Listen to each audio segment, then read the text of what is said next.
Okay, so we've got one final guest to bring out right now, and you know him as Gary Green in DC's Legends of Tomorrow, a man who needs no introduction. Please welcome Adam Tsekhman. Woo! Woo! Here he is! Hello, sir. Hi. Have a seat. Wow. Welcome. Nice to see everybody, sort of. Thanks, Thor. Have you been to Vancouver Fan Expo before? No, this is my first time. Well, welcome. And I'm happy to be here. I'm overjoyed, Thor. And you're a fellow Canadian. I'm a fellow Canadian! You hail from Winnipeg? Yes. Cool. Yes! I'm not going to ask you about the Winnipeg Winters because I know you've heard that a million times, but where's home right now? Home is LA. Winnipeg and then Toronto. I feel home in both, but now LA. Well, we love having you here on the West Coast. Let's talk about Legends of Tomorrow. Sure. Gary Green, I mean, when you look at the character, where he's gone, it is amazing. Like, it's bizarre. It's very bizarre. Yes, he was a human. We thought, so did I, and then I was told he was an alien, and that was a surprise. So when did you get that news? In what form did it come? Like, how do these things work? It's like you get an email or you're in a call? Like, how did it all go down? It was, so near the end of season 5, I had heard from a couple of writers that had said, look, Adam, we're working on something, we think Gary might be an alien. And I was like, are you serious? Yeah, I was just like, what? Okay. And then I just kind of started thinking about what had happened in the previous seasons that could justify that. Okay. Because I was like, okay, well now, okay, so Gary's an alien. Okay, so what has Gary done? And one thing that I like particularly attached myself to was Gary didn't think he was a virgin because he didn't really understand what virginity was. So I was like, okay, that's something that an alien wouldn't really recognize what virginity is, the losing it or having it. And then I just kind of started thinking about other, potential things that could justify alienhood. I guess it's not the most bizarre thing that's come out of the show, so you're probably like, okay, I'll go close. Yeah, but your character originally wasn't meant to be as recurring, correct? Like, did you have to fight for the character at all, or was there something after a few episodes where there was a conscious decision to develop Gary more?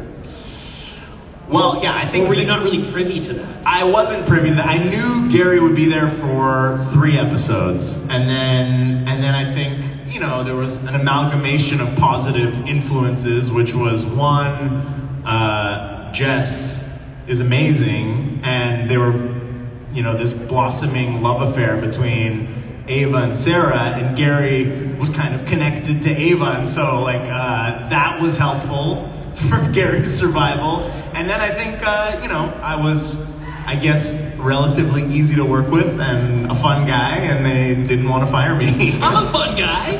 Yeah. Keep me, I'm a fun guy. I'm a fun hang. Now, you've said before, though, that you're surprised at the level of support that the fans give you, because, I mean, here's this show and this universe full of eclectic characters, people with, like, superhuman abilities, all kinds of crazy creatures. I mean, even though you are an alien, but you play it pretty straight in the show. So, yeah, why are you surprised that people have formed such a connection with you? Or do you think it's the humanity that you bring to it, which is ironic because you're an alien now? Yeah, I mean, I don't know that I'm necessarily surprised, but I guess everyone has felt like an outsider at some point. And I think Gary is like, on that show, like the ultimate outsider. And, despite feeling like he may not fit in, put on a happy face, be a good person, be a friendly guy, and, they'll keep you around. Yeah, no, totally, and expand on that, because Gary is at times like the butt of the joke, or like, there's a laugh at his expense. So totally. It's kind of a fine line, because you don't want to be this character that's totally like ridiculed all the time, but then it's also like can be empowering as well, because you are providing a sense of comic relief, but then it also shows this breadth of characters and how dynamic the cast and characters are. Totally. Yeah, I mean, look, yeah, are people laughing at his expense at times? Yeah, maybe, but at least they're laughing, and that's a positive. So I guess it's kind of like when you think things might be bad, they're still, laughter is a positive thing. Yeah, it's the best medicine. Exactly. But I mean, think there's a lot in Gary that people can relate to that watch the show, and I think that's part of a beautiful connection that various characters and actors in their roles have with these shows, right? Totally, yes. Yeah, like I said before, I mean, we've all been the person sitting at the lunch table by ourselves, right guys?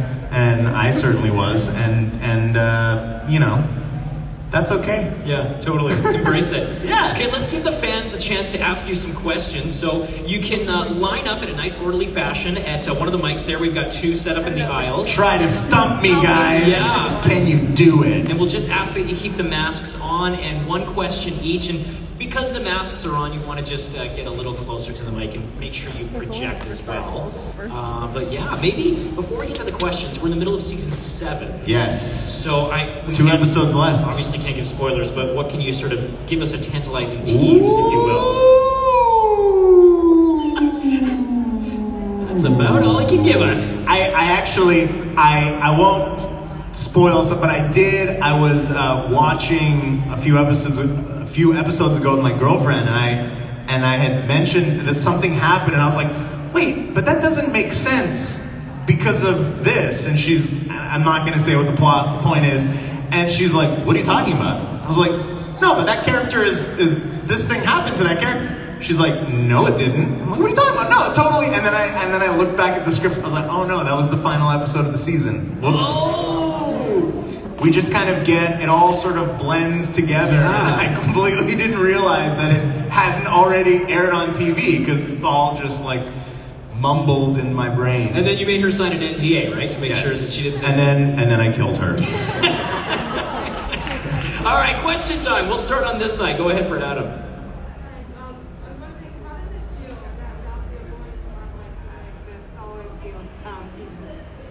Sorry, can you please repeat More in the that? spotlight now. Oh, how does it feel? It feels so good. It's about time. These spotlights right now, it's like I feel like I'm sitting in the sun getting vitamin D. It feels fantastic. The literal and figurative spotlight. Yeah, right? exactly. Yeah. Thank you so much. Let's go Thank here. you. For Adam, go ahead. Daddy? Daddy?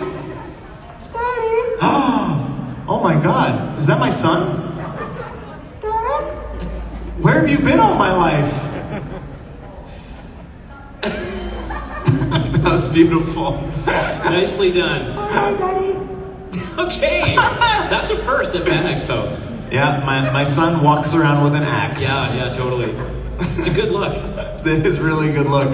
And my son is leaving. Let's go over here. Go ahead for Adam. Hi. Hi. When you were reading the scripts revealing that you were an alien, what were the first reaction you had? Or what was? I'm sure this has been covered in other interviews, but...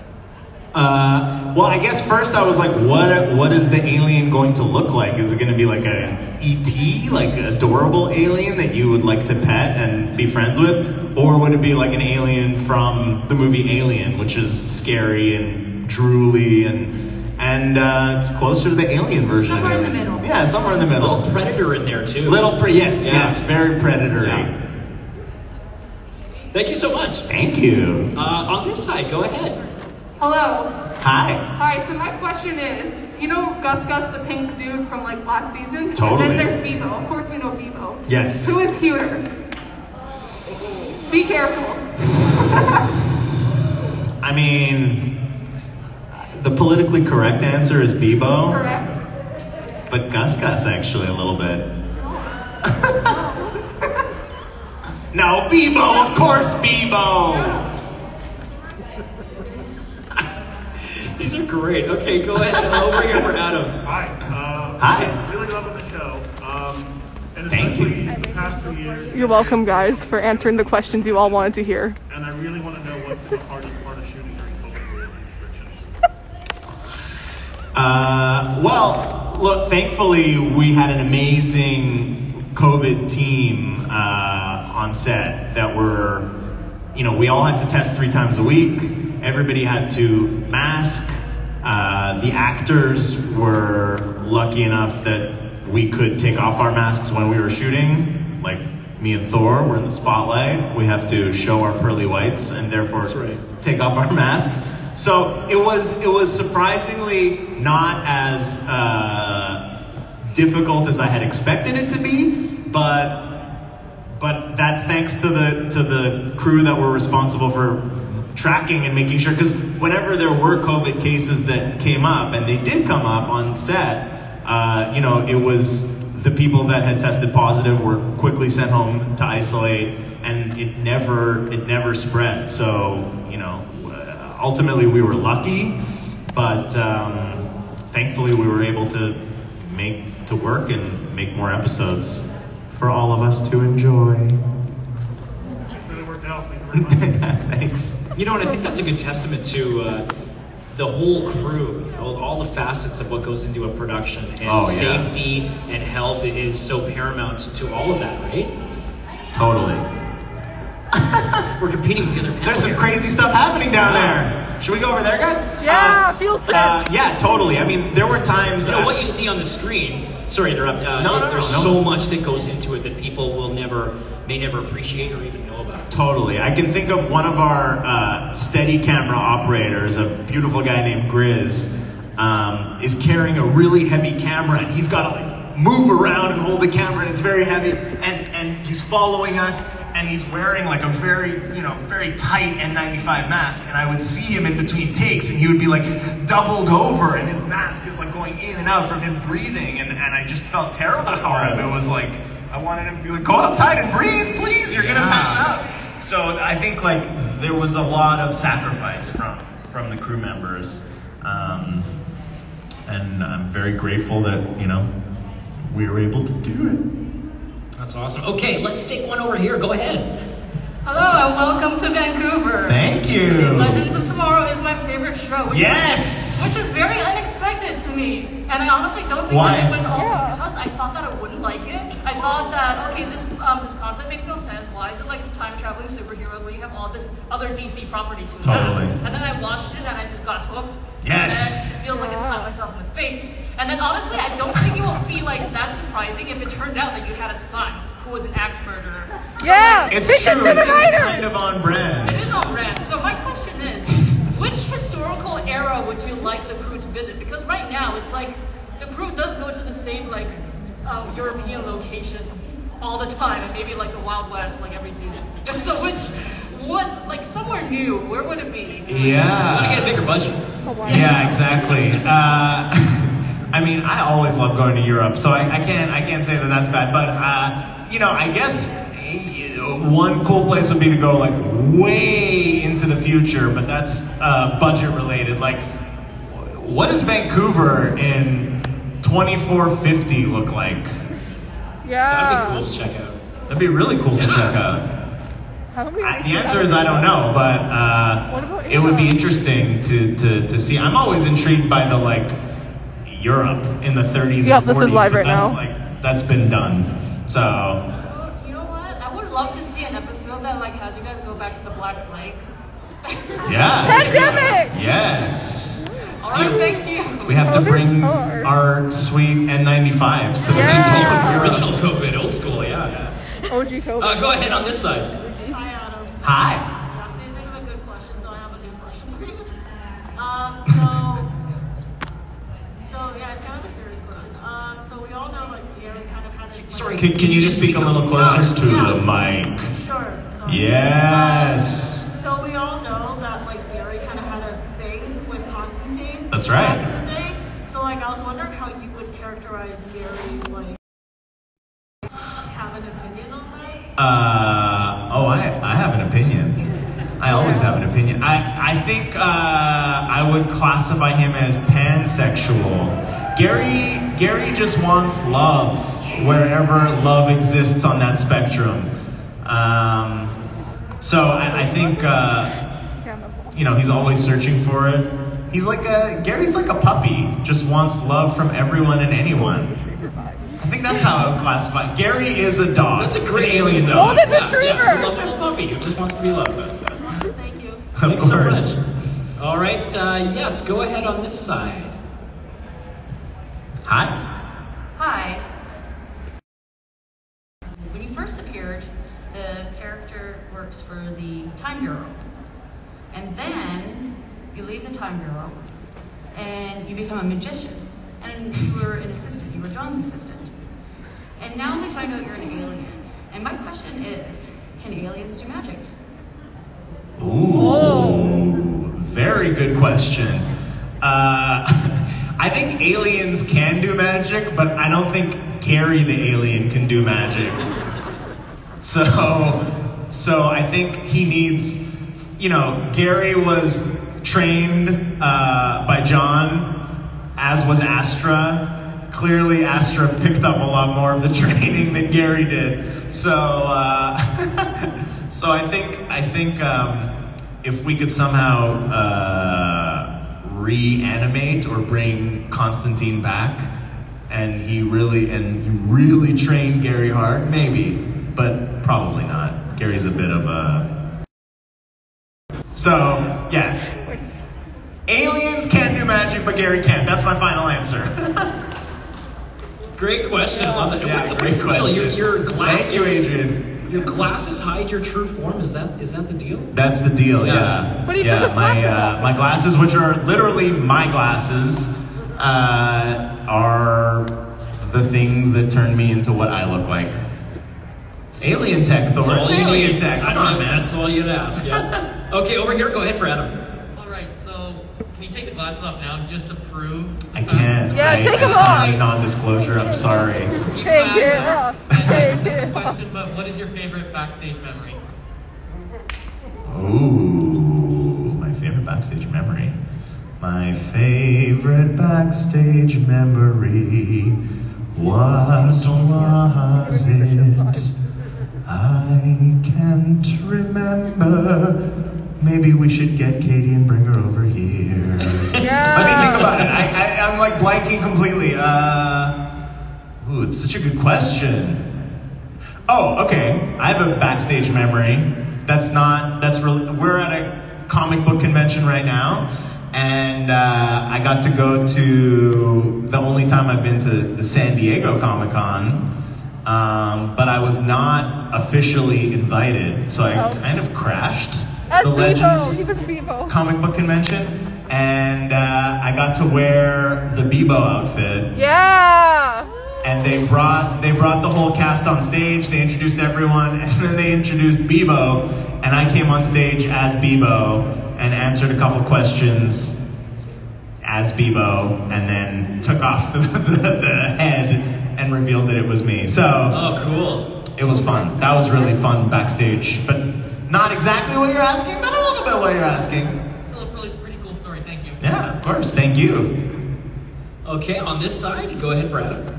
Okay, it's a little bit of a silly question, but I have a feeling you're good with silly questions. Yes, I hope. So now that we know that Gary's an alien, Yes. I can't help but wonder what the significance of his third nipple is. Great question. Great question.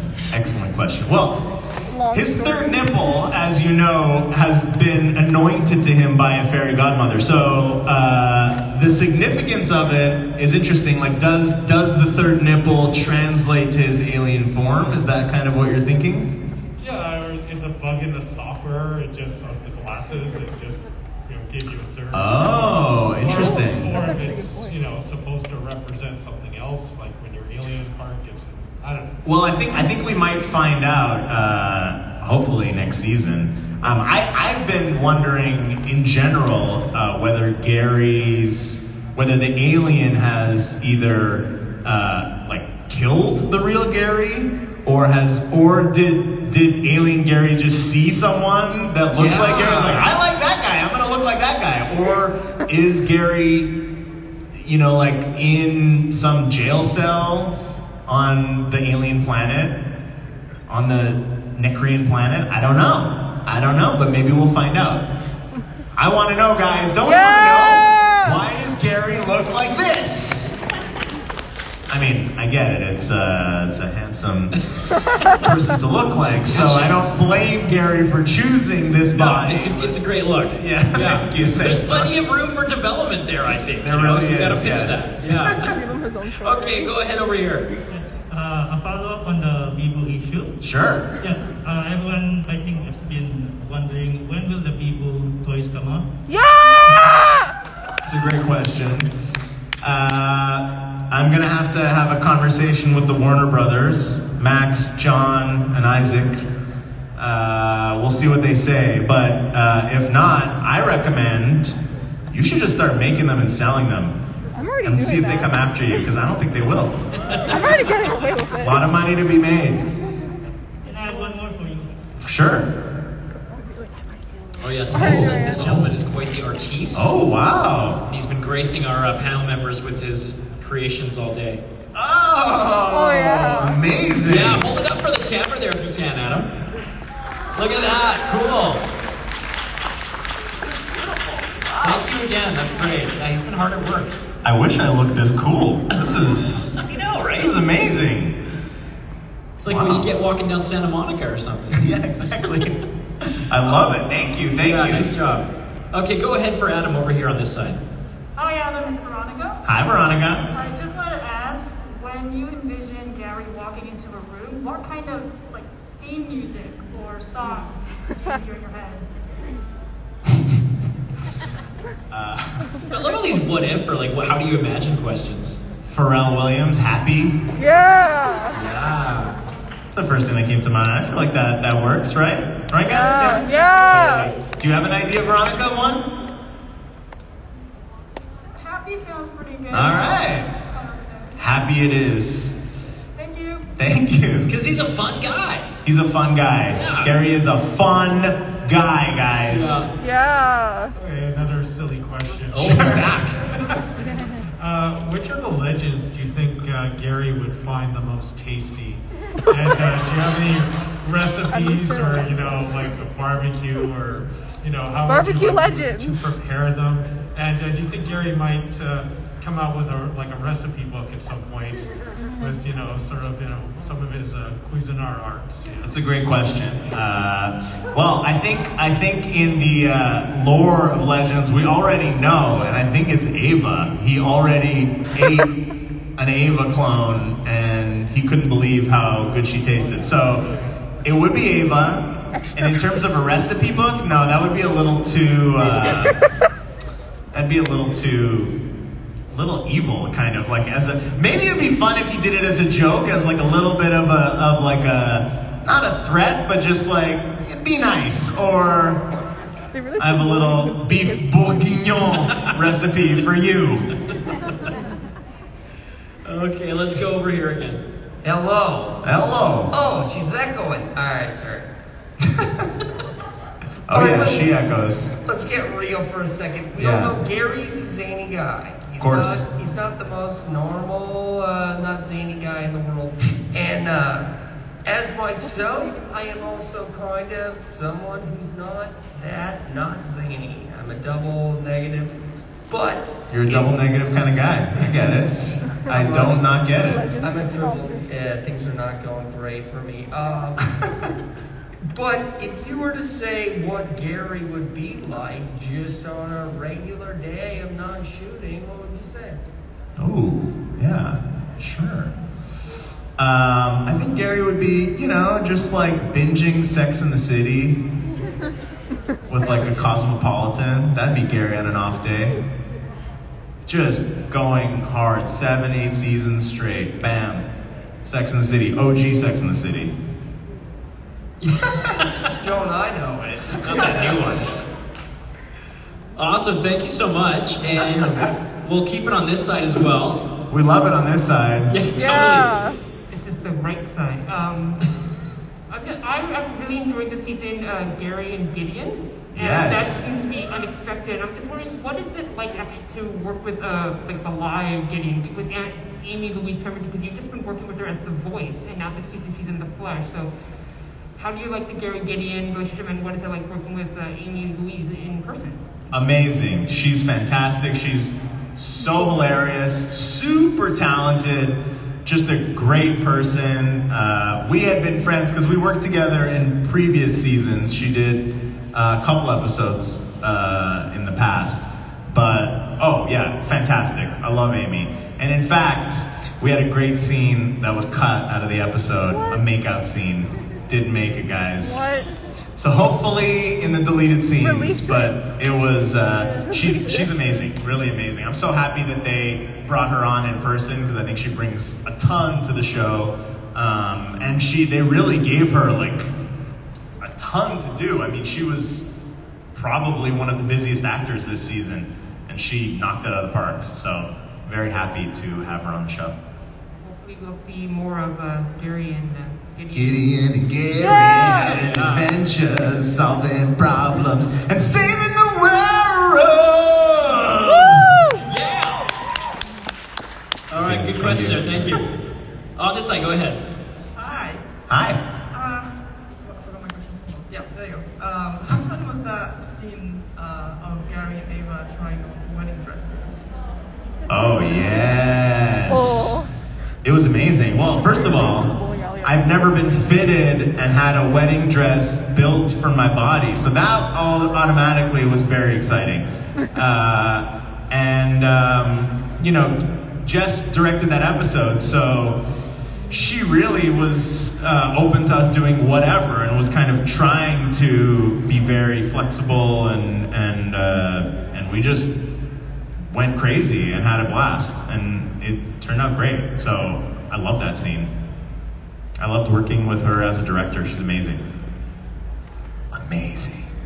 Thank you so much. If you have any questions for Adam, you can come up to the mics there. We've got time for a few more. I want to talk to you about before you got into acting, because it seemed like we may have never seen your comedic stylings on the small screen. You were kind of destined for like getting into finance before? Yeah. You made a bit of a switch, right? I made a bit of a switch. So talk to us about that process and how that all happened. Yeah, I went to undergraduate school for finance. I had a finance degree. I had a job offer to do investment banking and work for Lehman Brothers, the company that then failed during the financial crisis. Right. Probably because they wanted to hire people like me. But anyway, I ultimately couldn't do it. I had fallen in love with acting in college, university, and decided to give it a whirl, thinking that it was going to be easy, and it's not. And how did you start? What kind of gigs were you doing at the very beginning? Like, how did you kind of, because we've heard, that's a theme we've heard a lot today, is just that hard work, that intense, those years of like climbing the wall, the ladder, so to speak. I mean, in the beginning, it was, actually, the first role I played on, in the States was on Young and the Restless. I don't know any Y&R fans in here. But a role that was actually kind of a little bit similar to Gary, which is weird because then after that, I almost exclusively played like bad guys and terrorists on TV shows. All kinds of guys with strong accents and dangerous faces, you know, and lots of facial hair. And like the typecast kind of like yes. Like on 24 or something. Yes, yeah, I did. I actually played the Russian president's aide on 24. I certainly did. I spoke in Russian in that, and the president actually didn't know Russian. I was like teaching him how to speak Russian in the episode. That's hilarious. It was really fun, but yeah, it was great. Look, typecast is viewed negatively, but I don't view it that way because it has the word cast in it, which is... and I didn't mean to, not in a derogatory sense, because you are getting work, right? Exactly. And that's how it starts. Yeah. Yeah. And what were you into in college, university? What were the kind of acting productions that you were like? Were you in Greece or something, or what was the main Yeah. one you So remember from that? this is an interesting story. So I would see extracurricular like shows on campus, you know, like theater, like student theater companies. And every time I would see them, I'd be like, oh my God, that looks amazing, that looks amazing. I auditioned for one, which was kind of this company called Mask and Wig, which was like it'd been on campus for like over 100 years. And they were like this sketch comedy, like really like highly sought after. And I didn't get in. And a friend of mine said, you should audition for my theater company that I'm part of. And I was like, okay. So I auditioned. They brought everyone into a room that was interested in the show, and they said, okay, look, here's the situation. We like all of you guys, but the show we're doing, hold on, let me come back to this. The theater group was on campus And it was a Jewish theater group that did not perform or rehearse on the Sabbath, on Friday night. So if someone was religious and wanted to do theater, it was almost impossible because every show would perform on Friday night. So this theater group was created for people who couldn't do that. So anyway, back to the original part of the story. They brought everyone into a room and they said, look, here's the issue. The play we're doing this year is called Neil Simon's Fools, and the lead two characters need to kiss. Who's willing to kiss a member of the opposite sex? And I was like, I'll do it. And great, you're the lead. And from then on, that was it. Wow, and that was easy. That was easy, and then I fell hard for the craft. I mean, it's pretty amazing. You could be, for me, if I'm feeling like crap, if I have a headache, if I'm sick, if I'm whatever, and it's like ready to act, time to act, everything goes away. It's like the body just heals itself, which is pretty incredible. Interesting. Well, that's when you know you're doing the right thing. I think so, yeah. Okay, let's take another question over here. Hello. Hi. Just wondering, what's your favorite moment as Gary out of the various seasons you've been in? The nipple being bitten off by the unicorn. Yeah! Some fans of nipple torture! I'm curious if anyone here has not seen the show and is listening to this. What is on that show? I was reading from a writing perspective, like how the nipple thing even started. It is wild, yeah. But I love that about the show. It's just like, throw it at the wall and see what sticks. Like, the wackier the better. The wackier the better, yeah. Yeah, wacky seems to play on the show. There are no rules. I think that's probably why we all love it, right, guys? Yeah! Okay, let's go over here. We have a follow-up? Yes, that actually ties into my question very well. Nice. My question is, what is the writer's favorite type of drug to do when they're writing the episode?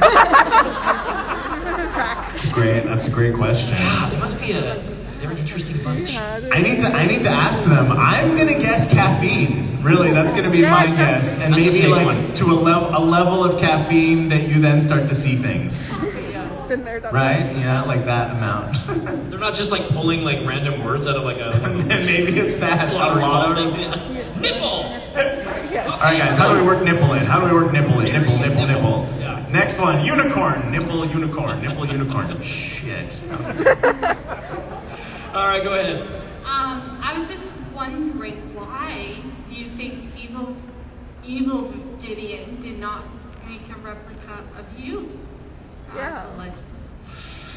Oh, like that Gary was in alien form? Is that what you mean? That or just an enhanced for Gary, like, Nick got those guns. Oh, that's true. Yeah. Got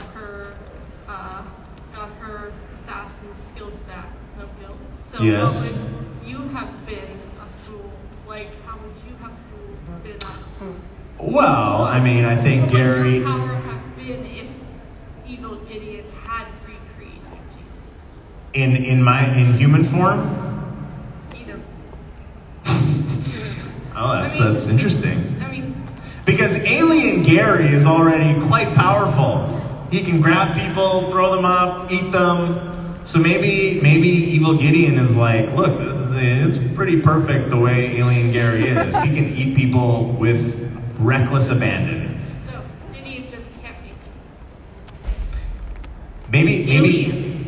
Sorry? Maybe Gideon can't make aliens. Oh.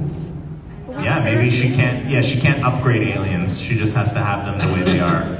Yeah. I love these questions. I mean, like, you can tell people are watching the show. People are watching the show. Thank you, guys. Thank you for watching the show. Lovely fan base. Thank you, Charles, for watching the show. Yeah, go ahead over here. Hi, I was just wondering if there was a particular VFX or special effects sequence that you found really challenging or memorable. Ooh, good question. Actually, related to it wasn't challenging for me, but for the production, the scene where we talked about where Alien Gary eats Ava, right before that, he takes several clones and like grabs them with the tentacles and throws them up in the air and is holding them. And the stunt team, which stunt team's incredible on the show, they had like these these harnesses, and they were flinging them up in the trees and spinning, and it was incredible to watch in the moment. And I was very thankful that I wasn't a stunt person, because I've got sciatica pain. I can't be doing this. That's not, you know, not for a guy like me. You're the talent. Come on.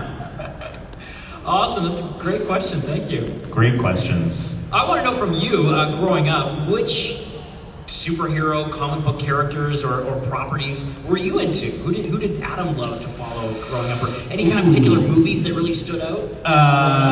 Yeah, I mean, I love the original, I guess not the TV show Batman, but like the Michael Keaton, Jack Nicholson Batman. Yeah, the Burton ones. Yes. The original, yeah. I would say the Burton ones were probably the ones that the first, maybe the first two. Yeah.